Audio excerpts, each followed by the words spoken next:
नमस्कार, मैं कविता उनियाल, आप देख रहे हैं मीडिया टुडे टीवी। तुर्की के विदेश मंत्री मेवलूत कोसोगलू इन दिनों इजराइल की 2 दिवसीय यात्रा पर हैं। वहीं सऊदी अरब के विदेश मंत्री फैसल बिन फरहान ने भी इजराइल से अपने रिश्ते सामान्य करने के लिए बयान जारी किया है। तुर्क विदेश मंत्री इजराइल की यात्रा से पहले फलस्तीन पहुंचे, जहां उन्होंने फलस्तीन के विदेश मंत्री रियाद अल मालिकी से बातचीत की। कोसोगलू ने कहा कि तुर्की फलस्तीन के साथ अपना समर्थन मजबूती से जारी रखेगा। क्या है पूरा मामला, मैं आपको विस्तार से बताऊंगी। अगर आपको न्यूज अच्छी लगे तो न्यूज को लाइक करें। अगर आप हमारे चैनल पर नए हैं तो हमारे मीडिया टुडे टीवी चैनल को सब्सक्राइब करें और हाँ, बेल आइकन को जरूर प्रेस करें ताकि मेरी न्यूज सबसे पहले आप तक पहुंचे।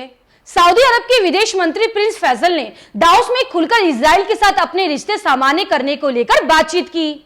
उन्होंने साफ कहा है कि जब तक फलस्तीन के मसले का हल नहीं हो जाता तब तक इजराइल के साथ रिश्ते सामान्य करना मुमकिन नहीं है। उन्होंने जोर देकर कहा कि इजराइल के साथ रिश्ते सामान्य करने को लेकर सऊदी के रुख में कोई बदलाव नहीं आया है। हालांकि उन्होंने इस बात को साफ कहा है कि हम हमेशा इजराइल के साथ रिश्ते सामान्य करने के बारे में सोचते हैं। अगर ऐसा होता है तो इससे सऊदी अरब को फायदा होगा।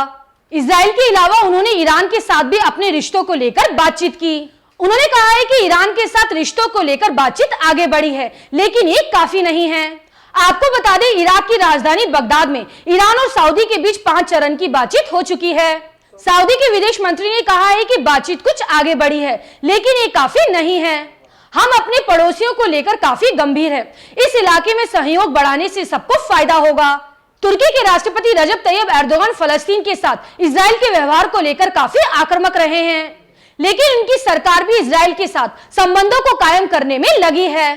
तुर्की के विदेश मंत्री 2 दिन के लिए इजराइल के दौरे पर गए हुए हैं, जहां उन्होंने इजराइल के विदेश मंत्री समेत कई अन्य अधिकारियों से बातचीत की। कोसोगलू की यात्रा ऐसे समय पर हो रही है जब तुर्की आर्थिक संकट से गुजर रहा है। इसके अलावा तुर्की में अगले साल चुनाव भी हैं, इसलिए एर्दोगान चुनाव से पहले अपने अंतरराष्ट्रीय संबंधों को मजबूत करना चाहते हैं। एक वक्त था जब तुर्की मुस्लिम बहुल देश के रूप में इजराइल का मजबूत सहयोगी था, लेकिन एर्दोगान के सत्ता में आने के बाद से चीजें तेजी के साथ बदली हैं।